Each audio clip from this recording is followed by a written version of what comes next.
Halo anak-anak, kembali lagi bersama Budoma.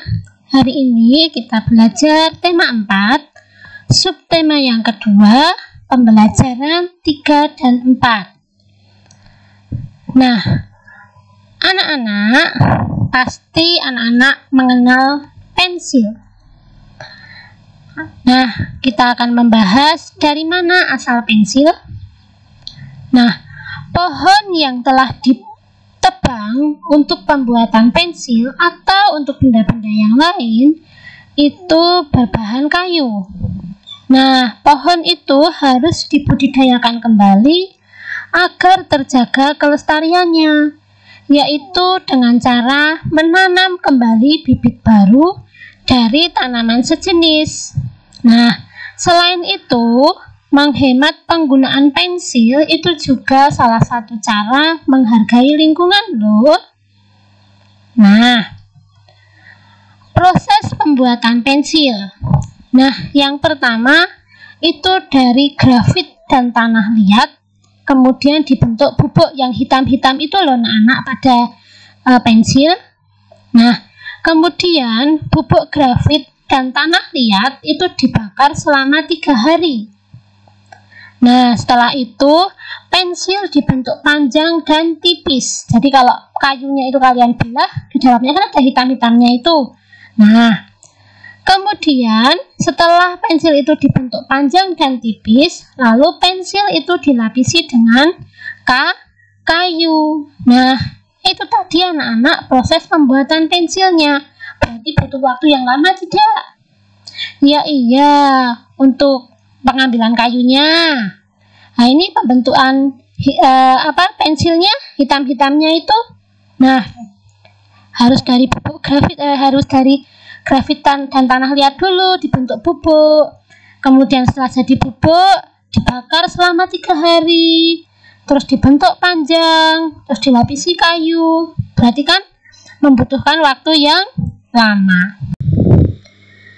Nah, sumber daya alam atau komponen yang digunakan untuk pembuatan pensil itu ada tanah liat, kemudian kayu, timah, grafit, kertas untuk pelapisnya, kemudian ada plastik di bagian luarnya, dan besi sebagai alatnya untuk ngepres, dan juga karet. Jadi untuk supaya antara kayu dengan ornamen yang lainnya bisa terikat kuat. Dan yang terakhir ada pewarna. Nah, karena apa? Pensil warna membutuhkan warna tidak? Nah, seperti itu anak-anak. Nah, pensil itu merupakan alat yang digunakan untuk menulis serta melukis. Pada awalnya, pensil itu terbuat dari bahan grafit murni, tanpa campuran ya. Namun, dalam pemakaiannya, pensil dari grafit mudah patah karena terlalu lembut, sehingga membuat kotor kertas yang digunakan ketika bergesekan dengan tangan. Oleh karena itu, kemudian para peneliti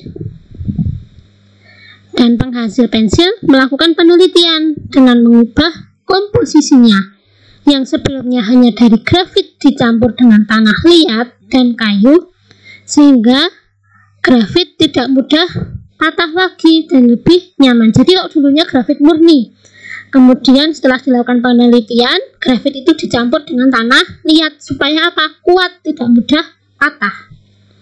Nah, dalam perkembangannya, pensil pada saat ini terbagi atas beberapa macam yang disesuaikan dengan penggunaannya. Perbedaan itu dapat dilihat dari kode yang dibuat oleh penghasil pensil pada ujung sebuah pensil. Nah, kodenya ada kode pensil B. Pernah ya, tahu ya, kalau pensil yang hurufnya hanya B. Nah, kode ini untuk memberikan informasi pada pengguna tentang jenis pensil yang tebal karena kandungan grafitnya itu lebih banyak. Kemudian ada kode huruf F. Nah, ini bertujuan untuk memberikan informasi kepada pengguna pensil bahwa jenis pensil ini mempunyai tingkat kekerasan yang tinggi, yaitu karena campuran tanah liatnya lebih banyak dari pensil huruf B dan huruf H, sehingga lebih mudah untuk diraut. Kemudian, ini dia pensil huruf H. Nah, jenis pensil ini mempunyai tingkat kekerasan di atas dari pensil B karena komposisi grafitnya tidak sebanyak pensil huruf B. Nah, campuran tanah liatnya juga lebih banyak, namun campuran grafitnya lebih sedikit dari pensil B. Kemudian, pensil itu juga bisa dibedakan dari warnanya. Jadi, warna pensil pada bagian luar itu berfungsi untuk menunjukkan negara penghasil pensil. Warna yang biasa kita lihat adalah warna kuning, merah, hitam, putih, maupun gabungan beberapa warna. Ya. Nah, anak-anak, barang-barang yang kita butuhkan itu adalah hasil dari suatu pekerjaan. Beberapa pekerjaan yang menghasilkan barang itu ada petani, peternak, nelayan, pengrajin. Kemarin Budiman juga sudah bahas ya. Nah, selain pekerjaan yang menghasilkan barang, ada juga pekerjaan yang menghasilkan jasa atau pelayanan seperti dokter, polisi, guru, pangkas rambut, penjahit, pengacara, bahkan masih banyak lagi. Nah, barang-barang yang dihasilkan dari setiap pekerjaan itu sangat beragam. Banyak diantaranya yang memanfaatkan sumber daya alam di Indonesia. Sumber daya alam itu merupakan kekayaan alam yang diciptakan oleh Tuhan untuk kesejahteraan manusia. Jadi, kita sebagai penikmatnya harus bisa merawatnya, menjaganya supaya tidak mudah habis, supaya nanti sampai dengan anak cucu kita masih bisa menggunakan sumber daya alam dengan nikmat. Nah, di sini Budiman ada contoh pekerjaan. Ya, bisa dilihat. Yang pertama, nah kalian bisa lihat itu sedang membuat sesuatu dengan kayu. Barang yang dihasilkan ada mebler, anak-anak. Mebler itu ya ada kursi, mungkin meja, nah seperti itu ya. Bahan asalnya yaitu adalah kayu. Jenis sumber daya alam yang digunakan pohon. Nah, kemudian ada susu. Susu itu berasal dari sapi. Jenis sumber daya alamnya berarti hewan, yaitu sapi. Nah, yang ketiga ini mebler. Berarti sama dengan yang nomor 1 ya. Di sini Budiman kosongi, nanti anak-anak di rumah bisa ditambahkan. Kemudian yang ketiga, barang yang itu ada seorang petani jagung, anak-anak. Nah, barang yang dihasilkan yaitu adalah jagung. Bahan asalnya ya tanaman jagung. Nah, sumber daya alamnya adalah tanaman jagung.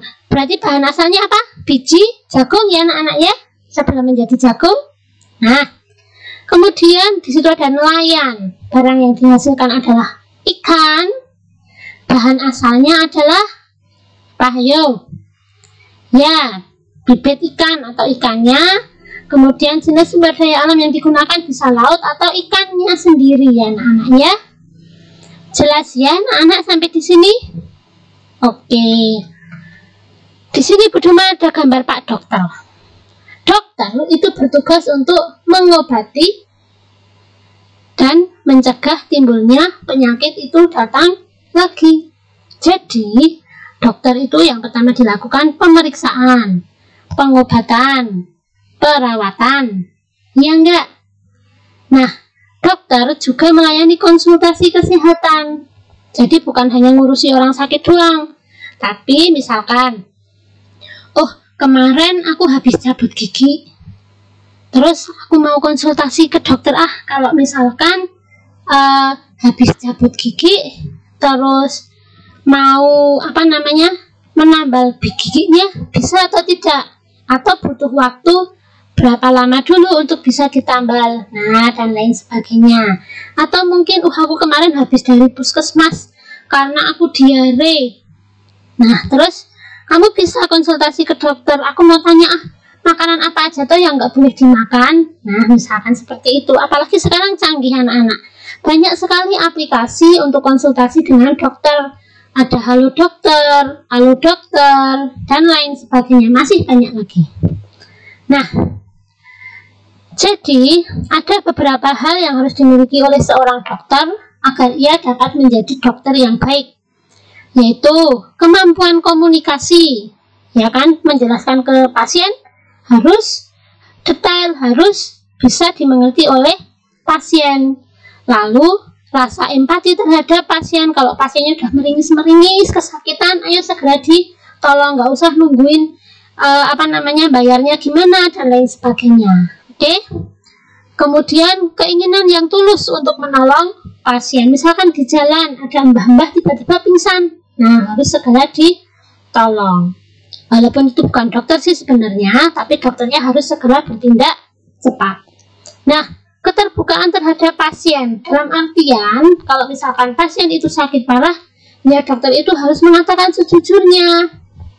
Kalau misalkan ibu harus menjaga kesehatan, adik tidak boleh makan makanan yang manis supaya giginya tidak sakit. Nah seperti itu.